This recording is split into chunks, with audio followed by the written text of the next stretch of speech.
Ambassador Li Huan stood in the Great Hall of the Galactic Council Station and looked around at the massive chamber that housed representatives from 47 different species across the galaxy. The ceiling stretched so high above them that it disappeared into darkness, and the walls curved in a perfect circle that could hold 10,000 beings. Today, only a few hundred were present, but their importance far outweighed their numbers.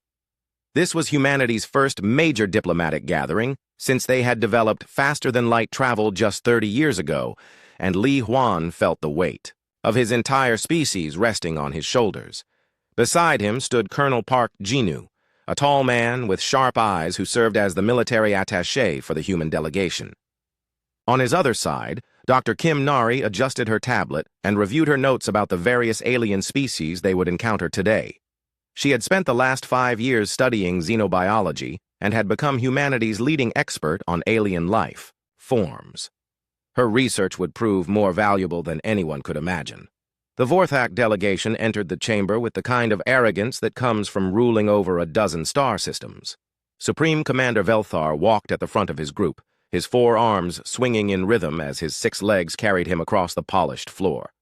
His species looked like a cross between a spider and a mantis, with chitinous armor covering their bodies and compound eyes that could see in multiple spectrums of light. Behind him walked 12 other Vorthak officials, each one radiating the confidence of a species that had never lost a war. The meeting began with standard diplomatic procedures. Various species presented their claims and counterclaims about mining rights in the Kepler sector, trade agreements for rare minerals, and territorial disputes over uninhabited systems. Li Huan listened carefully to each speaker, taking notes, and observing the complex social dynamics between the different alien races. Most seemed to defer to the older, more established species like the Vorthak, while newer members of the galactic community remained quiet and respectful.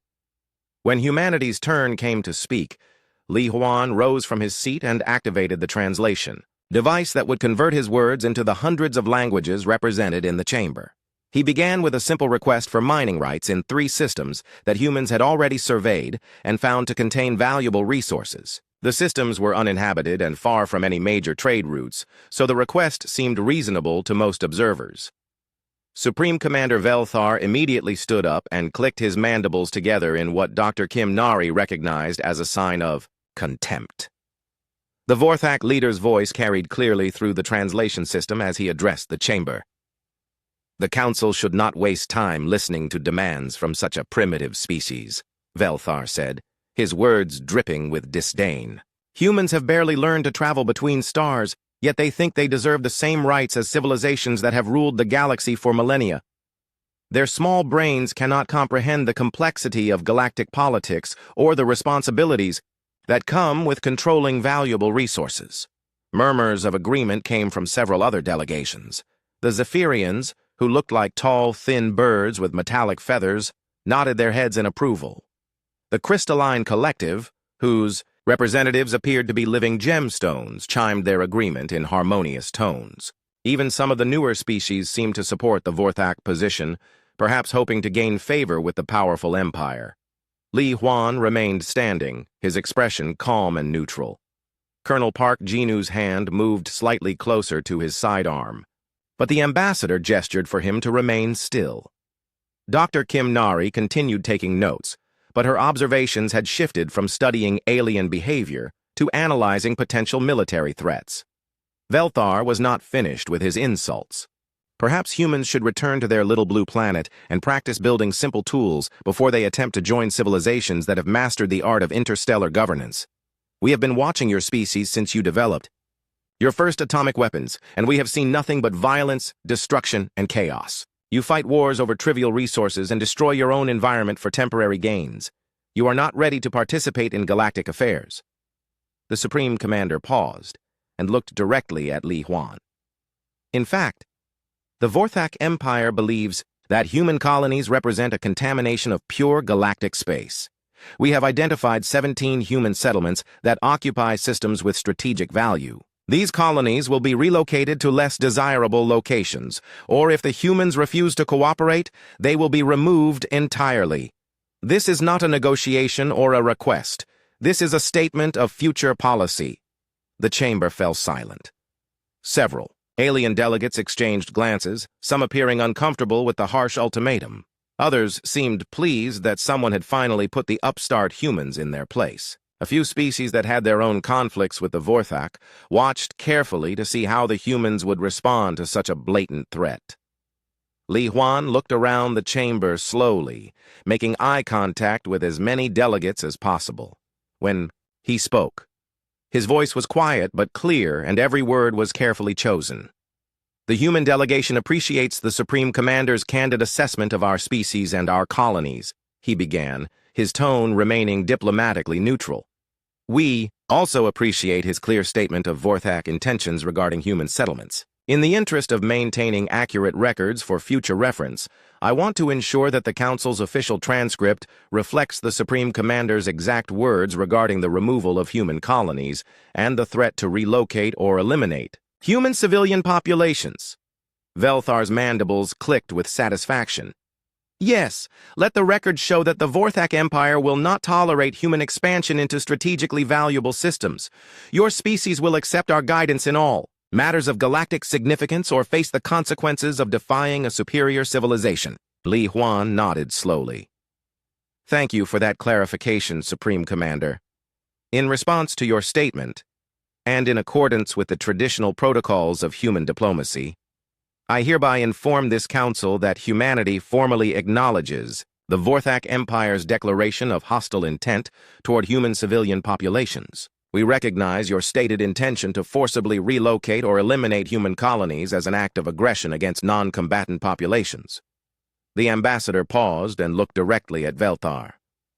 Furthermore, in keeping with the ancient customs of human civilization, we accept your challenge to our species' right to exist in galactic space. The human delegation considers this matter closed and looks forward to resolving our differences through the traditional means that our species has employed for thousands of years when faced with existential threats.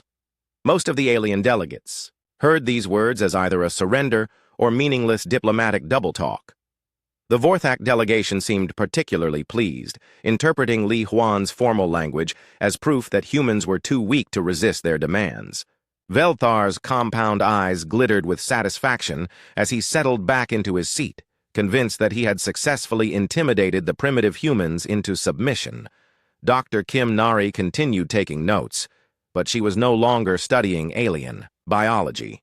Instead, she was documenting potential military targets and analyzing the defensive capabilities of the various species present. Her xenobiology background gave her unique insights into the physical limitations and vulnerabilities of each alien race, information that would prove invaluable in the coming conflict.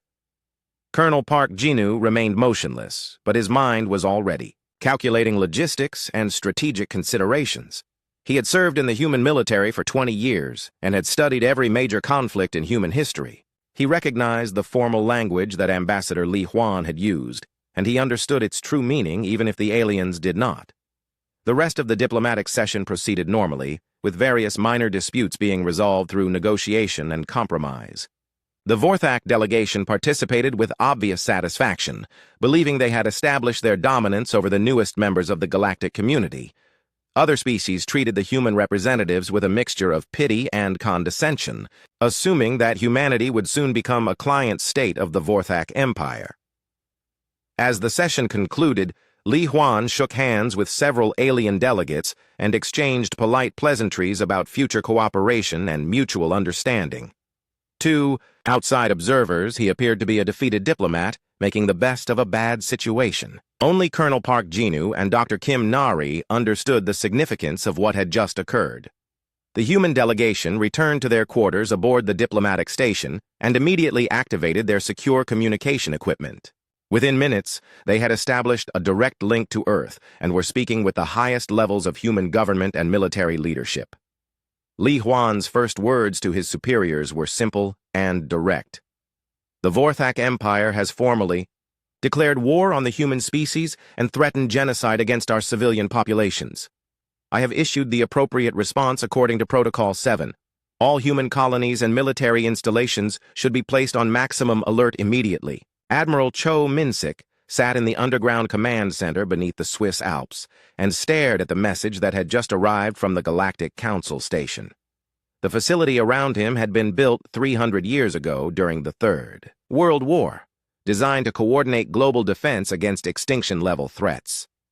The massive chamber was filled with holographic displays showing the positions of every human ship, station, and colony across known space. Hundreds of officers worked at control stations, monitoring communications from dozens of star systems and tracking the movement of both human and alien vessels. The Admiral read Ambassador Li Huan's report twice before activating the emergency protocols that would summon the Human Defense Council. Within an hour, the most powerful military leaders in human space had assembled in the secure conference room adjacent to the command center. General Yun Haiyan arrived first, her uniform bearing the insignia of the Terrestrial Defense Force.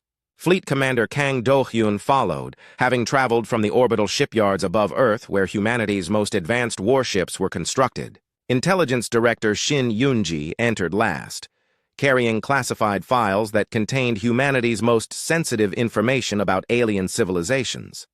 Admiral Cho Min-sik stood at the head of the table and activated the holographic display that showed the current political map of the galaxy. Red markers indicated Vorthak territory, which included 17 star systems and controlled the major trade routes between the galactic core and the outer rim. Blue markers showed human colonies scattered across 12 systems that were considered relatively unimportant by most alien species. Green markers represented neutral or allied territories, though humanity had few actual allies among the galactic community. "The situation is clear," Admiral Cho Min-sik began, his voice carrying the authority of someone who had spent 40 years preparing for this exact scenario. "The Vorthak Empire has declared their intention to eliminate human colonies and has threatened genocide against our civilian populations. Ambassador Li Huan has issued a formal response according to Protocol 7, which means we are now officially at war with a galactic superpower that controls more territory and resources than humanity has ever encountered." General Yun Haiyan leaned forward in her chair. "What do we know about Vorthak military capabilities? Our intelligence reports suggest they have at least 3,000 warships and control a dozen heavily fortified systems. Their technology appears to be more advanced than ours in several key areas, particularly energy weapons and defensive shields." Intelligence Director Shin Yunji opened one of her classified files and projected additional information onto the holographic display. "Our analysis suggests that the Vorthak Empire follows standard galactic military doctrine, which emphasizes territorial control and resource protection. They build large, heavily armed vessels designed to establish dominance over specific regions of space. Their tactics focus on overwhelming firepower and technological superiority rather than mobility or strategic flexibility." Fleet Commander Kang Do-hyun studied the tactical information for several minutes before speaking. "Their approach makes sense for a species that evolved from prey animals.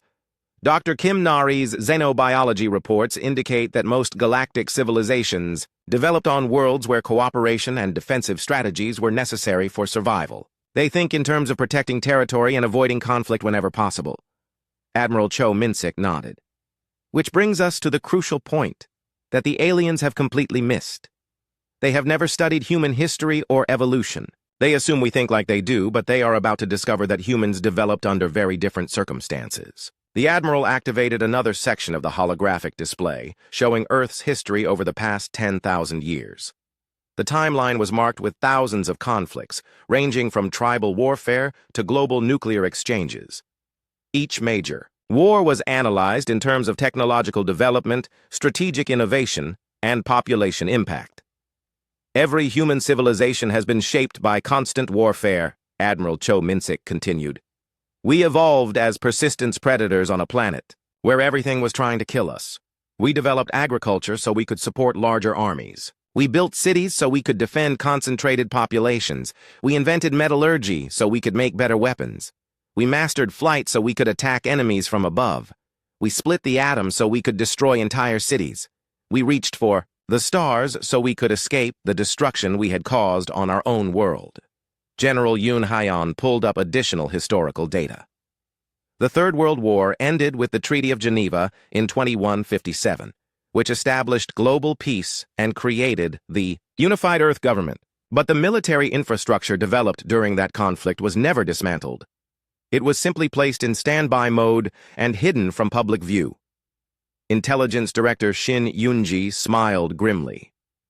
The aliens think they are dealing with a peaceful species that has been focused on exploration and scientific advancement for the past 3 centuries. They have no idea that every human colony was established with defensive considerations in mind. Every civilian ship was built with military conversion capabilities. Every space station was designed to serve as a fortress if necessary. Fleet. Commander Kang Do-hyun activated his personal communication device and began issuing orders to human military installations across the galaxy.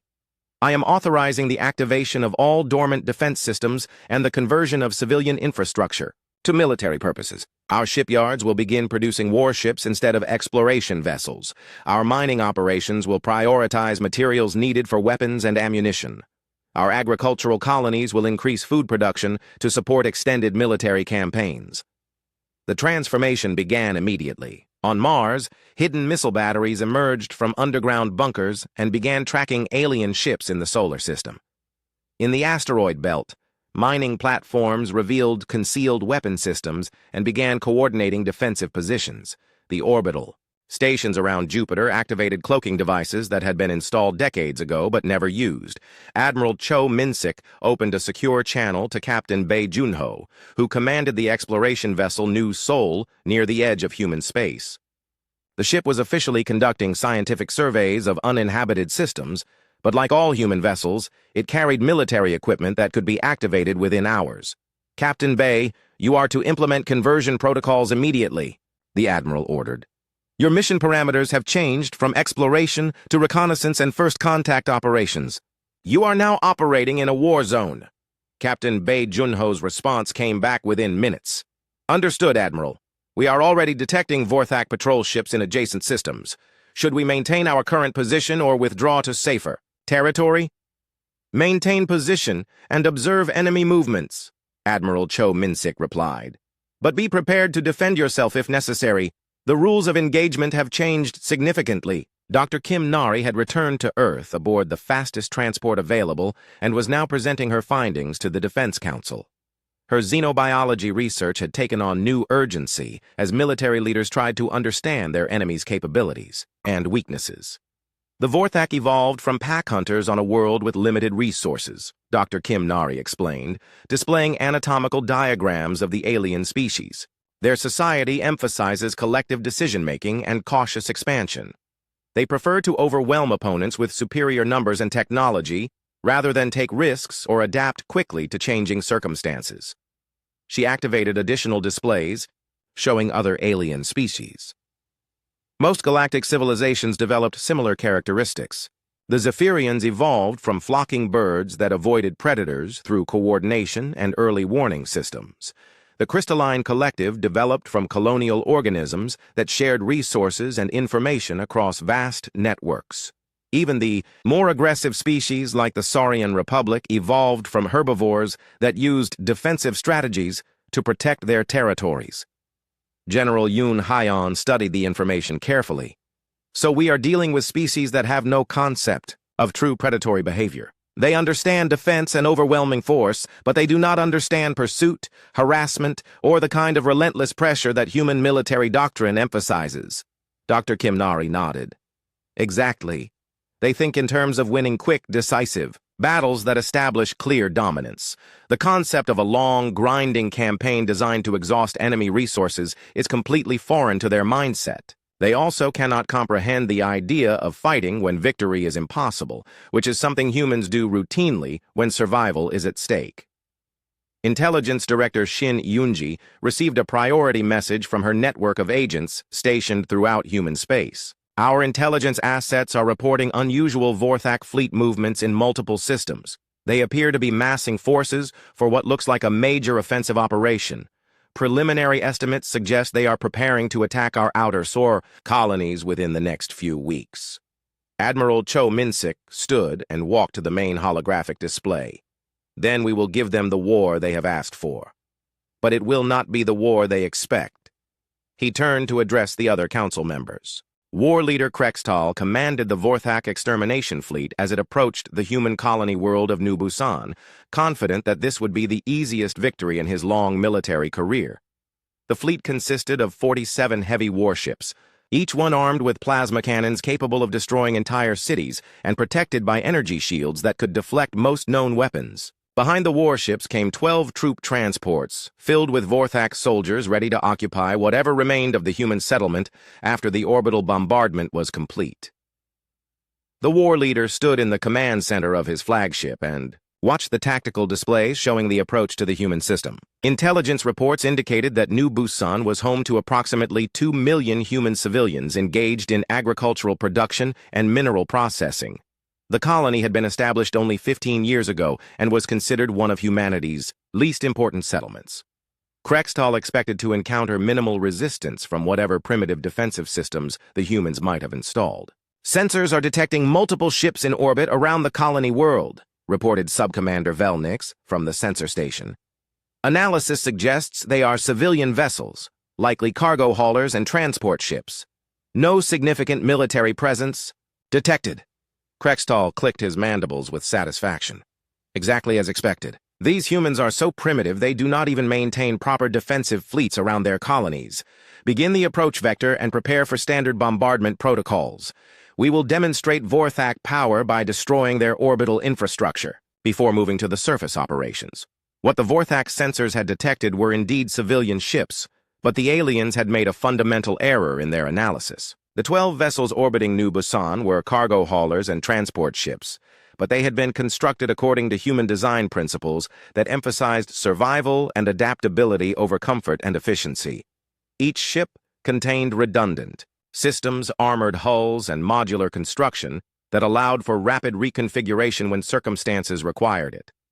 Colonel Park Jinu had arrived on New Busan 3 days ago with a small team of military advisors, officially conducting a routine inspection of colonial defenses. In reality, he had been sent to implement the emergency protocols that would transform the peaceful farming community into a fortress capable of resisting alien invasion. The colonists had responded to the threat with the kind of grim determination that characterized human populations facing extinction. "The Vorthak fleet will be in weapons range within 2 hours," reported Lieutenant Kim Wonho from the improvised command center that had been established in the colony's main administrative building. Long-range sensors confirm 47 major warships plus support vessels. They are making no attempt at stealth or deception. Colonel Park Jinu studied the tactical information and smiled grimly. They expect this to be a simple extermination mission against defenseless civilians. They have no idea what they are about to encounter. He activated the communication system that linked him to every human ship and ground installation in the system. "All units, this is Colonel Park Jinu commanding New Busan defense operations. The enemy fleet is approaching according to our predictions. Remember that these aliens have never fought humans before, and they do not understand our capabilities or our determination. They think they are attacking a weak farming colony, but they are about to discover that every human settlement is a potential fortress, and every human civilian is a potential soldier." The transformation of the civilian ships began immediately. Cargo bays opened to reveal missile launchers that had been disguised as agricultural equipment. Transport vessels jettisoned their passenger compartments and activated weapon systems that had been installed during construction but never used. The hulls of several ships reconfigured themselves, revealing armor plating and defensive systems that made them appear to be completely different vessels. Captain Song Ji-ho commanded the cargo hauler Incheon Dream, which had been converted into a heavy weapons platform within 18 hours of receiving the alert. His crew consisted of farmers, miners, and transport workers who had never served in the military, but they had trained for exactly this scenario since childhood. Every human colony maintained detailed emergency protocols for converting civilian infrastructure to military purposes, and every colonist knew their role in defending their community. "Vorthak vessels are entering the outer system perimeter," reported Engineer Park Soman from the improvised weapons station. "They are maintaining formation and following predictable approach vectors. No signs that they suspect our true capabilities." Lieutenant Commander Oh Minji led the defense squadron from her converted transport ship, which had been renamed Fighting Spirit for the duration of the conflict. Her background was in cargo logistics, but she had studied military history and tactics as part of the standard education curriculum that every human child received. The knowledge that had seemed theoretical and irrelevant during peaceful times now became the foundation for survival. All ships, maintain civilian configurations until the enemy enters optimal firing range, she ordered. Remember that we only get one surprise attack, so make every shot count. Target their command vessels first, then focus on their troop transports. We need to convince them that attacking human colonies is more expensive than they expected. War leader Krextal watched his fleet approach the human colony world and felt the satisfaction that came from commanding superior military force. The human ships appeared to be fleeing in panic, which was exactly what he expected from a primitive species facing overwhelming odds. Several of the civilian vessels were broadcasting distress signals and requests for mercy, further confirming that the humans were incapable of meaningful resistance. "Begin bombardment of orbital targets," Krextal ordered. "Destroy their cargo. Vessels first, then focus on any ground-based installations. I want this colony completely eliminated within 6 hours." The Vorthak warships activated their plasma cannons and began firing at the human ships, expecting to see them destroyed by the first salvo. Instead, they watched in shock as the civilian vessels suddenly transformed into heavily armed warships and returned fire with weapons that matched or exceeded Vorthak firepower.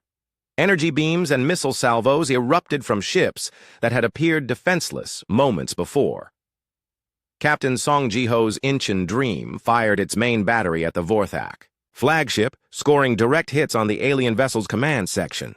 Target destroyed their primary communications array, Engineer Park Soman reported. They are having trouble coordinating their fleet movements.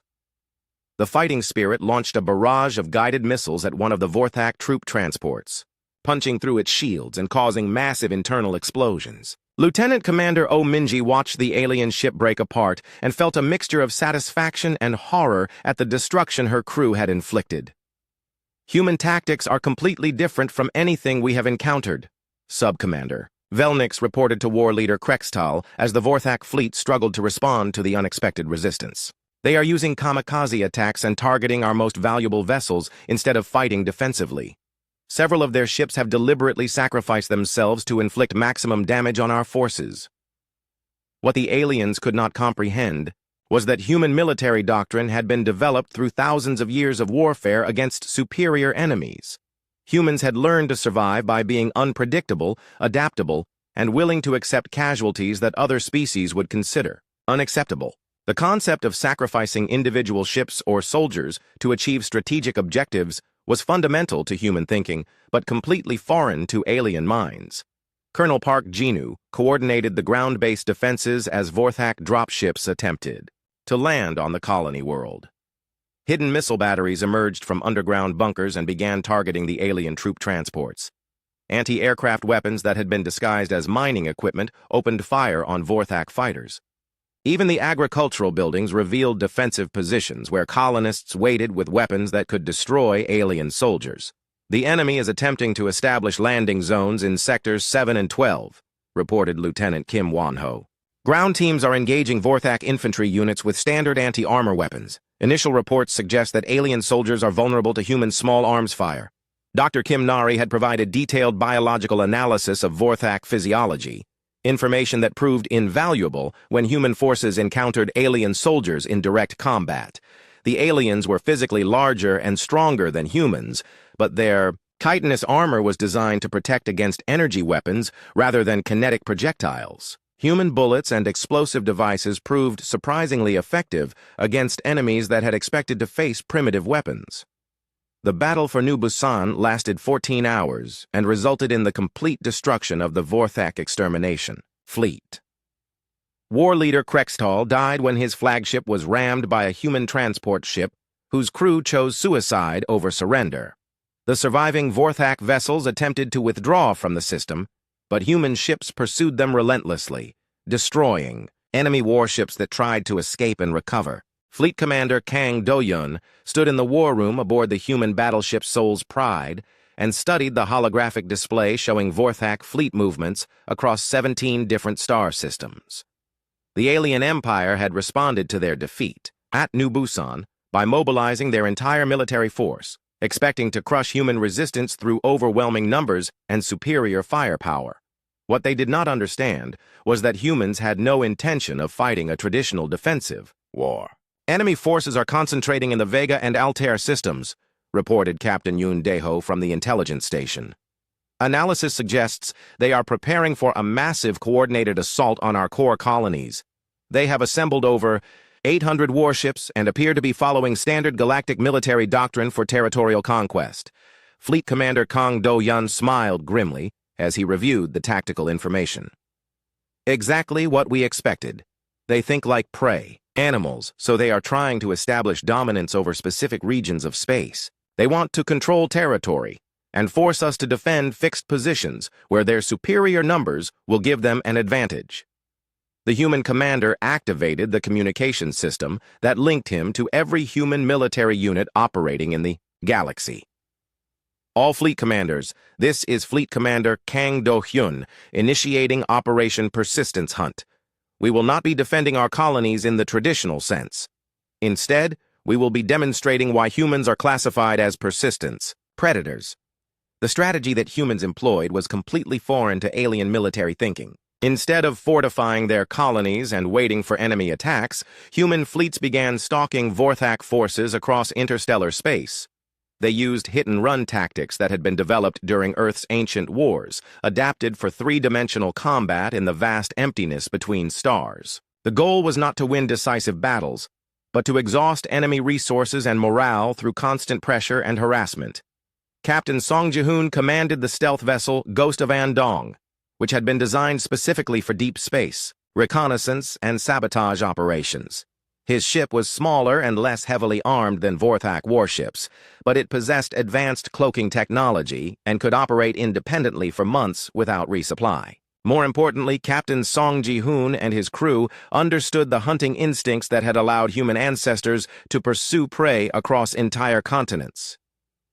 Vorthak's supply convoy detected in the Kepler 442 system, reported Lieutenant Park Hae-jin from the sensor station.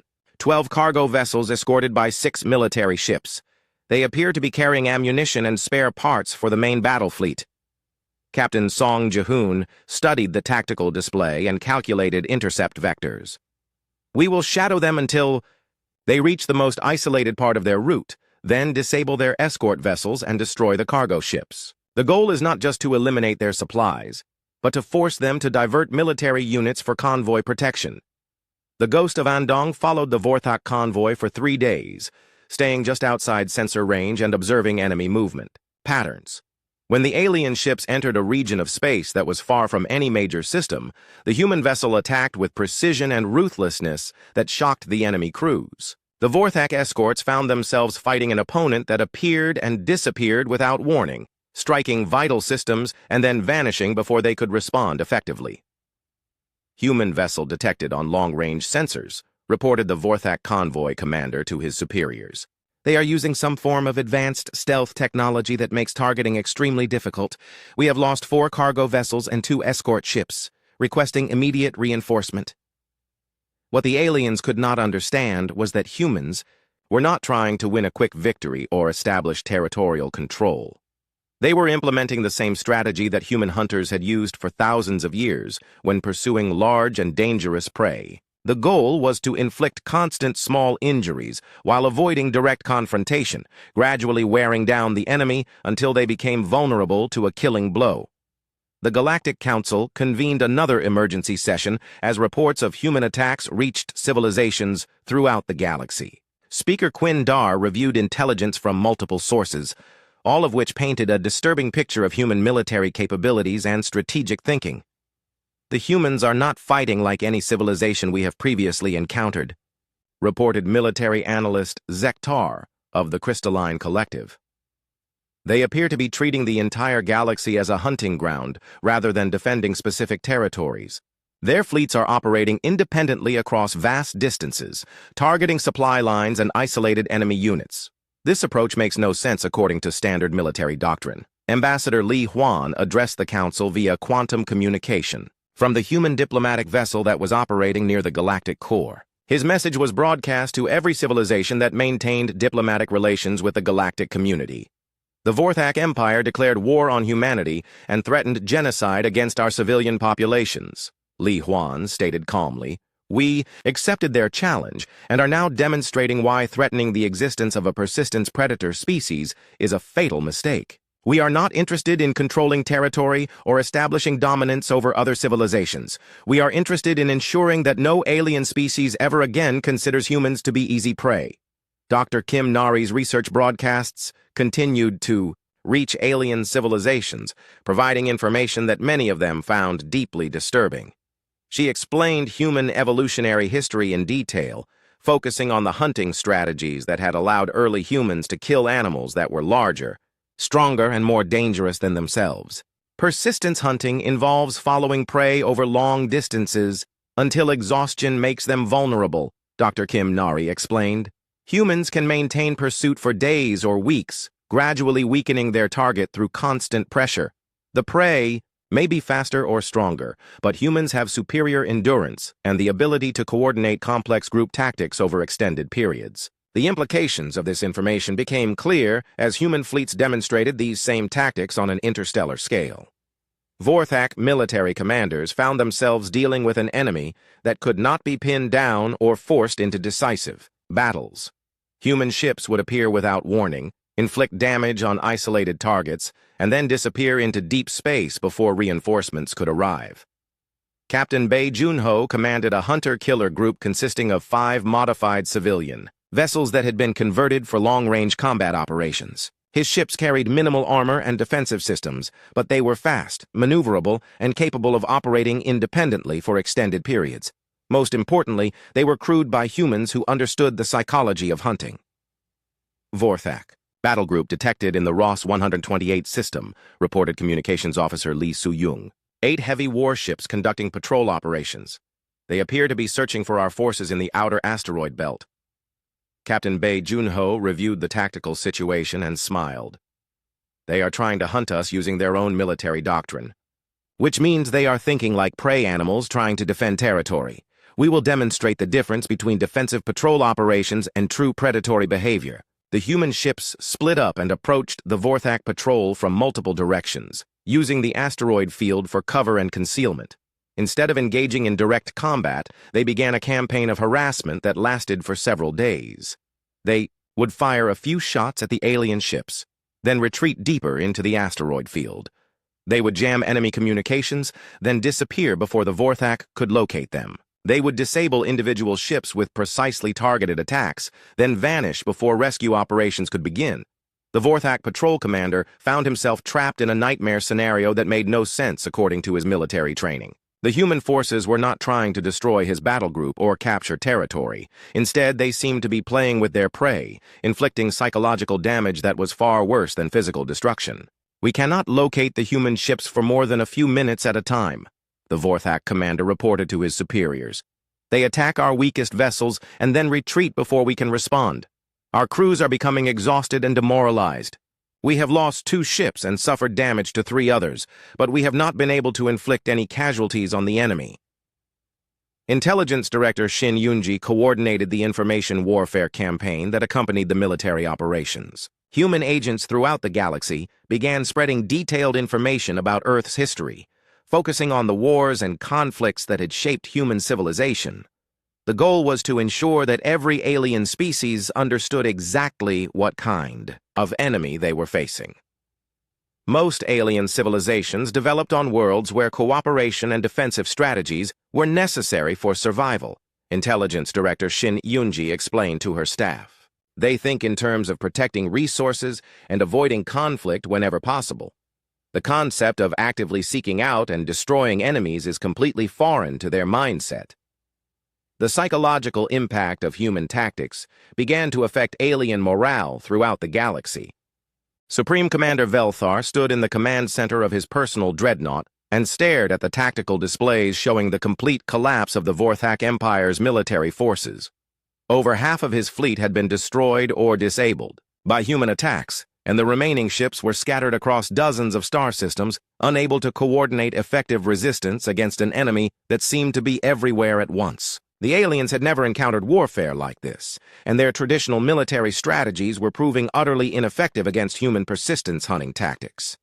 Our forces in the Altair system have requested emergency evacuation, reported Subcommander Velnix, his voice carrying the desperation that had infected the entire Vorthak command structure. Human raiders have destroyed their supply depot and disabled 3 of their heavy cruisers. The surviving ships do not have enough fuel or ammunition to maintain their positions. Supreme Commander Velthar's mandibles clicked with frustrated rage. How is this possible? We have superior numbers, superior technology, and superior firepower. These humans should have been eliminated months ago, yet they continue to destroy our forces while suffering minimal casualties themselves. The answer to his question lay in the fundamental difference between how humans and aliens approached warfare. The Vorthak Empire had developed military doctrine based on overwhelming force and territorial control, strategies that worked well against other alien civilizations that thought in similar terms. But humans had evolved as persistence predators, and their military tactics reflected millions of years of hunting experience that had taught them to pursue prey until it collapsed from exhaustion. Dr. Kim Nari's educational broadcasts continued to reach alien civilizations throughout the galaxy, providing detailed explanations of human evolutionary history that many species found deeply disturbing. Her latest transmission focused on the concept of pursuit predation and its application to interstellar warfare. Humans developed the ability to track and pursue prey across vast distances using minimal resources, Dr. Kim Nari explained to her alien audience. We can maintain hunting pressure for weeks or months, gradually wearing down enemies that are individually stronger than us. This same strategy is now being applied on a galactic scale, with human fleets pursuing enemy forces across multiple star systems until they become vulnerable to final attack. Intelligence Director Shin Yunji coordinated the information warfare campaign that accompanied the military operations, ensuring that every alien civilization understood the implications of fighting humanity. Her agents spread detailed accounts of human military history throughout the galaxy, focusing on conflicts where outnumbered human forces had defeated superior enemies through determination and tactical innovation. The siege of Stalingrad lasted 872 days, one of her broadcasts explained. Human defenders continued fighting even when surrounded and cut off from supplies. The Battle of Britain saw human pilots flying multiple missions per day against overwhelming enemy numbers. The defense of the Alamo demonstrated that humans will fight to the death rather than surrender when they believe their cause is just.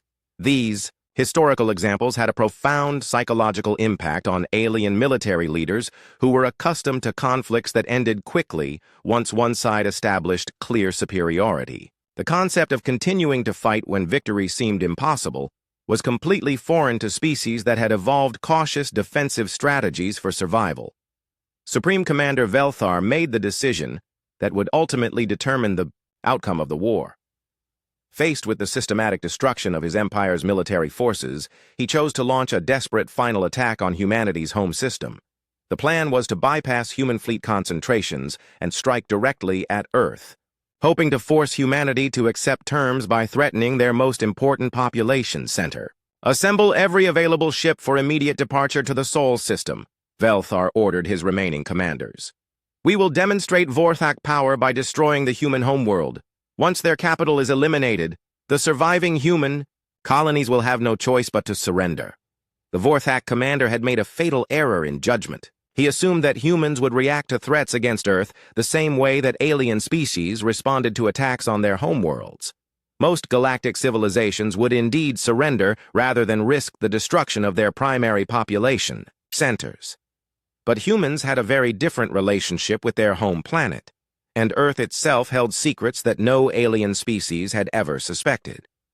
Admiral Cho Minsik received intelligence reports of the Vorthak fleet's movement toward the Sol system and felt a mixture of anticipation and regret. The enemy was about to discover humanity's final secret, the ultimate defense system that had been under construction for over 500 years. But revealing this secret would forever change how the galaxy viewed humanity.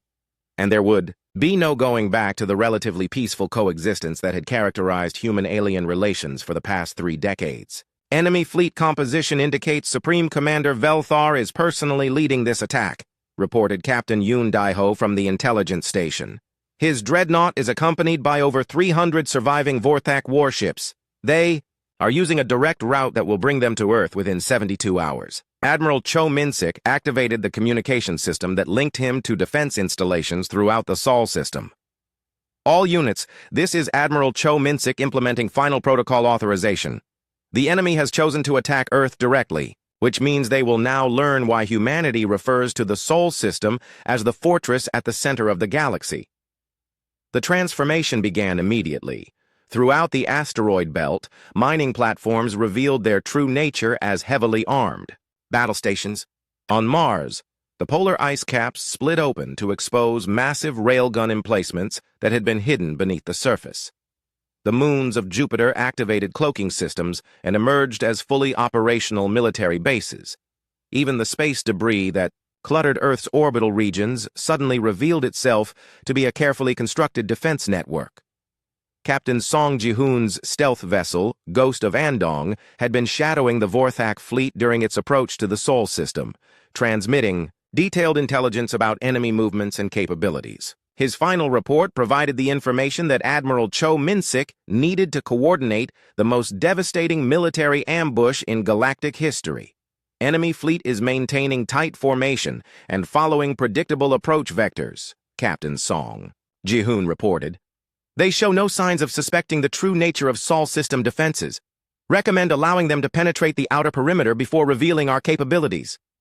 Admiral Cho Min-sik waited until the Vorthak fleet had passed through the orbit of Neptune before activating the defense systems that had been centuries in the making. What Supreme Commander Velthar had believed to be an undefended solar system suddenly revealed itself to be the most heavily fortified location in known space. Multiple contacts appearing on sensors, Sub-Commander Velnix reported in panic as hidden defense platforms throughout the Sol system came online simultaneously. Analysis indicates over 10,000 individual weapons platforms, plus Major D installations on every planetary body. The entire system appears to be one massive military fortification. Supreme Commander Velthar stared at the tactical displays in shock as he realized the magnitude of his error. The humans had not just been preparing for interstellar war since they developed faster-than-light travel. They had been preparing for this exact scenario since before they had encountered any alien civilizations. The Sol system was not a populated solar system that happened to have defensive installations. It was a carefully designed trap that had been waiting for centuries to spring on anyone foolish enough to attack humanity's homeworld. Begin evasive maneuvers and attempt to withdraw from the system, Velthar ordered his fleet commanders. We have underestimated human defensive capabilities. This is not a military engagement we can win. But it was already too late. The Vorthak fleet found itself surrounded by defense platforms that had been disguised as asteroids, space debris, and industrial installations. Human forces had learned from their study of alien psychology that most species would attempt to retreat when faced with overwhelming opposition. So the Sol system defenses had been designed specifically to prevent enemy withdrawal. Colonel Park Jinnu led the boarding party that captured Supreme Commander Velthar's dreadnought after its weapons and propulsion systems had been disabled by precisely targeted fire from the defense platforms. For the first time since the war began, the alien commander found himself face-to-face with human soldiers, and he finally understood why his species had been so completely outmatched. Your compound eyes can see in multiple light spectrums, but you cannot hide the fact that you are prey animals, Colonel Park Jinnu observed as he studied the captured Vorthak leader. You move like creatures that spent millions of years avoiding predators. You think defensively even when you are attacking. You cannot comprehend the mindset of a species that actively hunts down and destroys its enemies.